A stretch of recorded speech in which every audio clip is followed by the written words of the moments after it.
สวัสดีผู้ชมวันนี้ข้างรายการทอล์กไทม์กับข้าพเจ้าแม็กเรื่องของ EP นี้ก็ได้ว่าน่าสนใจเนาะอยู่กับอุตสาหกรรมอาหารของไทยซึ่งโดยเหตุผลได้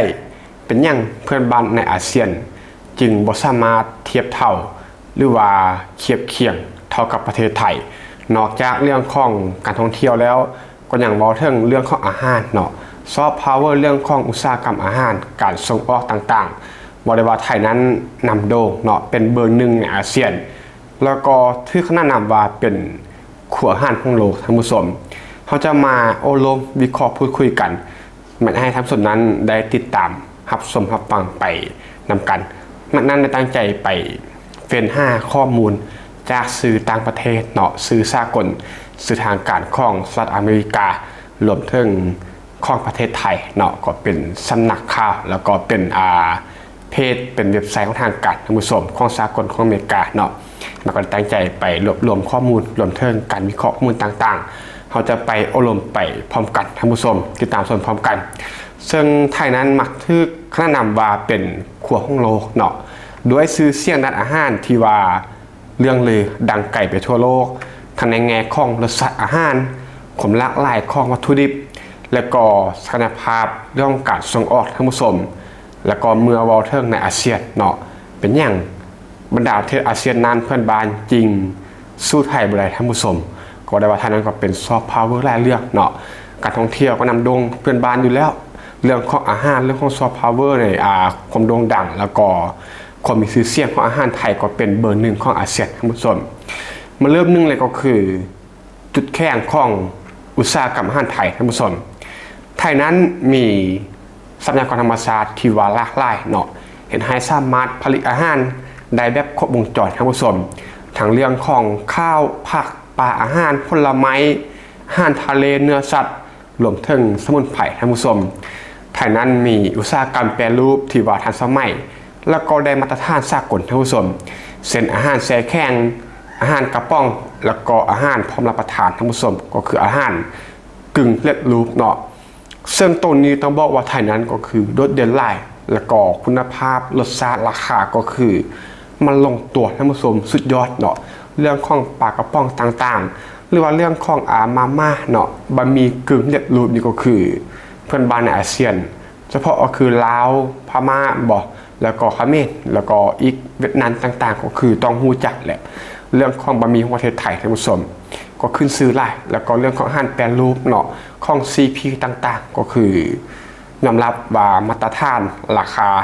แล้วก็ความปลอดภัยความสะอาดทุกอย่างมันบาลานซ์ท่านผู้ชมก็คือเป็นบทต้นของโลกอิลี่สุดยอดหลายสำหรับเรื่องนี้ท่านผู้ชมแล้วก็รสชาติอาหารไทยนั้นก็เป็นที่ยอมรับในทั่วโลกเนาะรับเรื่องของรสชาติมีร้านอาหารไทยหลายกว่า 15,000 แห่งในต่างประเทศไทยให้ความสำคัญกับมาตรฐานความปลอดภัยของอาหารเช่นว่า GMP HACCP หรือแม้แต่ฮาลัลท่านผู้ชม GMP ก็คือGood Manufacturing Practice ท่านผู้ชมก็คือเป็นหลักเกณฑ์วิธีการผลิตที่ดีเนาะเพื่อควบคุมกระบวนการผลิตให้สะอาดปลอดภัยและก็ได้มาตรฐานสากลท่านผู้ชมส่วน HACCP ก็คือ Hazard Analysis and Critical Control Point ท่านผู้ชมก็คือเป็นระบบการวิเคราะห์อันตรายและก็วิกฤตที่ต้องควบคุมเนาะในเรื่องของอาหารท่านผู้ชมเป็นระบบการป้องกันความเสี่ยงด้านความปลอดภัยของอาหารแบบครอบคลุมทางด้านของกระบวนการผลิตท่านผู้ชมซึ่งต่อมาคือฮาลาลเนาะฮาลาลก็คือแน่นอนว่าละทานฮูดีเนาะเป็นการรับรองว่าอาหารนี้ผลิตจากหลักศาสนาอิสลามเนาะก็คือผลิตตามหลักศาสนาทางวัตถุดิบวิธีการผลิตและก็การจัดการโดยที่บ่ขัดต่อกับความเชื่อท่านผู้ชมว่าได้ว่ามีเครื่องหมายฮาลาลก็คือคนอิสลามกินได้เป็นบ่ท่านผู้ชมซึ่งไทยนั้นก็เป็นหนึ่งใน10ประเทศผู้ส่งออกรายใหญ่ที่สุดของโลกท่านผู้ชมในเรื่องของอุตสาหกรรมอาหารเนาะแล้วก็เป็นอันดับหนึ่งของอาเซียนจากที่การรวบรวมข้อมูลของแม็กมาเนาะเอามาเบิ่งข้อมูลเชิงตัวเลขที่ว่าสำคัญท่านผู้ชมหนึ่งเลยก็คือในปี 2565 หรือว่าปีคศ 2022 เนาะไทยส่งออกอาหารมูลค่าประมาณ 38.8 พันล้านดอลลาร์สหรัฐเนาะที่มากก็คือทะเล .gov เนาะก็เป็นเว็บไซต์อย่างเป็นทางการของสำนักงานการบริหารการค้าระหว่างประเทศท่านผู้ชมนี่คือเว็บไซต์ของสหรัฐอเมริกาเนาะก็คือเป็นเว็บไซต์สากลเลยว่าง่ายก็คือข้อทางการของสหรัฐท่านผู้ชมนี่แหละก็คือมันก็หลากหลายท่านผู้ชมข้อมูลมันก็ยาวเหยียดเนาะสามารถเข้าไปอ่านได้แต่ว่าแม็กเอาข้อมูลสำคัญมาก็คือไทยส่งออกอาหารมูลค่าประมาณ 38.8 พันล้านดอลลาร์สหรัฐเนาะในปี2022ต่อมาก็คือปีคศ2023หรือว่าปีพศ2566เนาะไทยส่งออกอาหารแปรรูปมูลค่า 26.5 พันล้านดอลลาร์สหรัฐคิดเป็น 54% ของมูลค่าส่งออกผลิตภัณฑ์เกษตรทั้งหมดท่านผู้ชมที่มาก็คือ USDA ท่านผู้ชมหรือว่า United States Department of Agriculture เนาะของสหรัฐอเมริกาก็คือเป็นเว็บไซต์การเกษตรของสหรัฐท่านผู้ชมซึ่งนี่ก็คือเนื้อหาที่เกี่ยวกับการรายงานที่เกี่ยวกับเรื่องของอาหารเนาะท่านผู้ชมซึ่งข้อมูลก็ได้บอกว่าปี2023นั้นไทยส่งอาหารแปรรูปมูลค่า 26.5 พันล้านดอลลาร์สหรัฐคิดเป็น 54% ของมูลค่าส่งออกผลิตภัณฑ์เกษตรทั้งหมดท่านผู้ชมต่อมาก็คือการส่งออกผลไม้สดเนาะในปี 2566 มีมูลค่าประมาณ 239.8 พันล้านบาทท่านผู้ชมหรือว่า200,000 กว่าล้านบาทท่านผู้ชมโดยมีทุเรียนลำไยมังคุดและก็มะพร้าวอ่อนเนาะแล้วก็มีมะม่วงที่ว่าเป็นผลไม้หลักท่านผู้ชมที่มาก็คือสตาติสตาเนาะท่านผู้ชมสตาติสตาก็ธรรมดาเนาะสำหรับปี2516มูลค่าการส่งออกผลไม้ของไทยเนาะ200,000 กว่าล้านบาทท่านผู้ชมหรือว่า239.8 พันล้านบาทเนาะโดยมีทุเรียนนี่แหละที่ว่าเป็นมากมายหลักในการส่งออกท่านผู้ชมและสุดท้ายก็คือในปีเดียวกันเนาะในปี 2566 การส่งออกเข้าของไทยนั้นได้เพิ่มขึ้น 27.4% และก็น้ำตาลเพิ่มขึ้น 43.2% ท่านผู้ชมเมื่อเทียบกับปีก่อนหน้านี้เนาะซึ่งนี่คือข้อมูลจากเว็บไซต์ของประเทศไทยเนาะก็คือกรมเจรจาการค้าระหว่างประเทศข้อมูลก็คือยาวเหยียดท่านผู้ชมประมาณ3 หน้าเนาะแม็กก็ได้เอาคัดเอาเฉพาะแต่ข้อมูลที่สำคัญเนาะของแต่ละเว็บไซต์มันจะเป็นของเว็บไซต์ทางการของสหรัฐอเมริกาหรือว่าทางการของประเทศไทยเนาะก็คัดเอาแต่ข้อมูลเชิงตัวเลขที่ว่าสำคัญเนาะ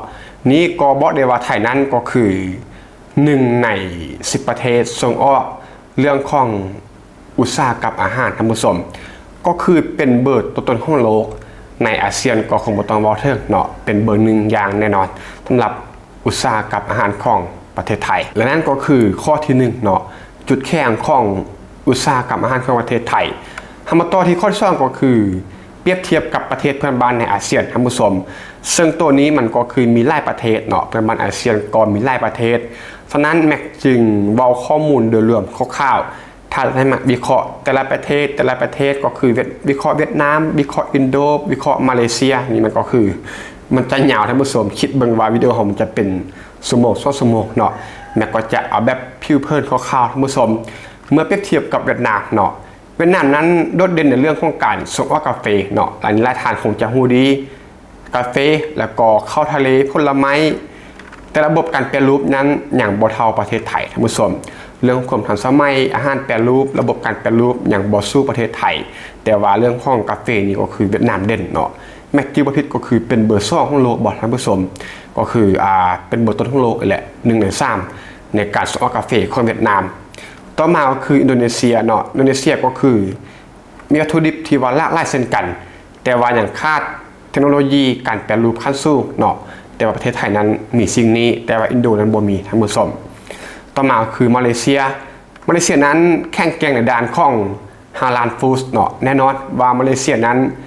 ประชากรเกินครึ่งนึงเนาะก็คือเป็นชาวอิสลามมันบอกฉะนั้นเรื่องของฮาลาลฟู้ดที่ว่าเกี่ยวข้องกับอำนวยให้กับชาวอิสลามในการรับประทานก็เป็นเรื่องปกติเนาะแต่ว่าตลาดภายในนั้นเล็กกว่าไทยจำนวนหลายท่านผู้ชม เมื่อมันเป็นอาหารที่ว่าแข่งแกร่งในเรื่องของอาหารฟู้ดเนาะมันก็จะเฉพาะได้แต่ว่าตลาดนั้นก็น้อยกว่าประเทศไทยท่านผู้ชมต่อมาคือฟิลิปปินส์ท่านผู้ชมฟิลิปปินส์นั้นเด่นในเรื่องของผลไม้เมืองร้อนเนาะแต่ว่าอย่างบ่มีแบรนด์อาหารระดับโลกท่านผู้ชมก็คือเป็นเรื่องของผลไม้ก็คือโดดเด่นแหละสำหรับฟิลิปปินส์ก็คือพวกผลไม้เมืองร้อนก็คือโดดเด่นแล้วก็มีความหลากหลายก็คือมีคุณภาพเนาะแต่ว่าก็บ่ได้มีแบรนด์อาหารระดับโลกคือกับไทยเนาะไทยยกตัวอย่างที่เราคิดออกทันทีตอนนี้เลยก็คือมี CP เนาะแล้วก็มีหลากหลายท่านผู้ชมมาม่าจังซี่มันก็เป็นแบรนด์ที่ว่ามีชื่อเสียงเนาะหลายอย่างแต่ว่าคิดง่ายๆตอนนี้เลยก็คือ CP ท่านผู้ชมสำหรับประเทศไทยนี่คือตัวอย่างเท่านั้นเนาะอันจริงก็มีหลายแต่ว่าฟิลิปปินส์นั้นก็บ่ค่อยมีเนาะสุดท้ายก็คือลาวกัมพูชาแล้วก็เมียนมาเนาะ3ประเทศนี้ก็บ่ได้ว่าในระหว่างการพัฒนาอุตสาหกรรมอาหารชั้นต้นท่านผู้ชมก็บ่ได้ดีหยังเนาะก็อย่างผลิตกลุ่มตัวเองยังบ่ได้เทื่อเนาะผลิตใส่ภายในก็ยังบ่แข็งแกร่งเทื่อบ่เรื่องการส่งออกท่านผู้ชมโดยเฉพาะก็คือบ่เฉพาะแต่ชอบปลาวนี่ก็ฮู้ดีเนาะพอแม่คนลาวบ่นางจะเป็นคนลาวเนาะผลิตในประเทศก็ยังบ่แข็งแกร่งท่านผู้ชมปัจจุบันนี้ก็ต้องนำเข้าจากต่างประเทศเนาะโดยเฉพาะก็คือนำเข้าไทยเป็นหลักบ่ต้องเว้าถึงการแข่งขันเรื่องการส่งออกเนาะผลิตเองซะเองมันได้ก่อนแล้วก็กัมพูชากับเมียนมาก็คงจะประมาณนั้นท่านผู้ชมสำหรับลาวกัมพูชาเมียนมาเนาะฉะนั้นจากข้อมูลข้างต้นที่เราได้กล่าวมาเนาะจึงว่าได้ว่าไทยนั้นยังคงเป็นผู้นำด้านอุตสาหกรรมอาหารในอาเซียนท่านผู้ชมทางด้านของปริมาณมูลค่าการส่งออกหรือแม้แต่คุณภาพของผลิตภัณฑ์รวมถึงชื่อเสียงระดับโลกเนาะซอฟต์พาวเวอร์ของอาหารอันนี้คือมันเกินหน้าเป็นตาเพื่อนบ้านในอาเซียนอย่างแน่นอนท่านผู้ชมซึ่งอาหารไทยนั้นก็เป็นซอฟต์พาวเวอร์ที่ว่าสร้างภาพลักษณ์ให้กับประเทศไทยในเวทีนานาชาติได้เป็นอย่างดีท่านผู้ชมต้มยำกุ้งผัดกะเพราต่างๆเนาะอะไรทำใหม่ก็คือมันหลากหลายอันท่านผู้ชมที่ว่าโด่งดังเนาะอาหารของประเทศไทยแต่ว่าถึงในก็ตามเนาะมันก็ยังมีการแข่งขันอยู่เรื่อยๆไทยจึงพัฒนาอย่างต่อเนื่องบ่ว่าจะเป็นในเรื่องของในด้านนวัตกรรมเทคโนโลยีหรือการยกระดับมาตรฐานการผลิตเพื่อรักษาความเป็นผู้นำนี้เอาไว้ท่านผู้ชมสรุปแล้วก็คือไทยสามารถบอกเต็มสบเต็มปากได้ว่าเป็นขั้วของโลกท่านผู้ชมดังที่หลายคนกล่าวขานเนาะและก็เป็นขั้วของอาเซียนในภูมิภาคเนาะก็คือในภูมิภาคอาเซียนเนาะก็คือแน่นอนเป็นขั้วของโลกอย่างแน่นอนเป็นเบอร์ต้นของโลก1 ใน 10ผู้ส่งออกอุตสาหกรรมอาหารแล้วก็เป็นเบอร์1ของอาเซียนท่านผู้ชมแล้วก็จะเรื่องราวที่แม็กได้กล่าวมาเนาะข้อมูลทางตัวเลขข้อมูลการวิเคราะห์ของแม็กแล้วก็ต่างๆที่แม็กได้กล่าวมานี้ก็เป็นข้อมูลเกี่ยวกับอุตสาหกรรมอาหารของประเทศไทยประเทศไทยนั้นโดดเด่นท่านผู้ชมแล้วก็เป็นส่วนหนึ่งเท่านั้นเนาะทางผู้ชมที่ว่าอยากเพิ่มเติมส่วนได้เข้ามาเพิ่มเติมก็เต็มที่ก็คอมเมนต์ได้เลยท่านผู้ชมและเปลี่ยนโอลมวิเคราะห์กันตามสไตล์ของซองเฮาท่านผู้ชมที่ว่าฟังแล้วรู้สึกว่าเนื้อหาที่นั้นมีสาระมีประโยชน์เนาะให้กำลังใจกันง่ายๆเพียงแต่กดไลค์คลิปวิดีโอแล้วก็กดติดตามเอาไว้เขาจะกลับมาพบกันใน EP ต่อๆไปและใน EP นี้ก็ต้องขอขอบใจทุกท่านที่มาฟังพบกันใหม่ EP ต่อไปขอขอบใจ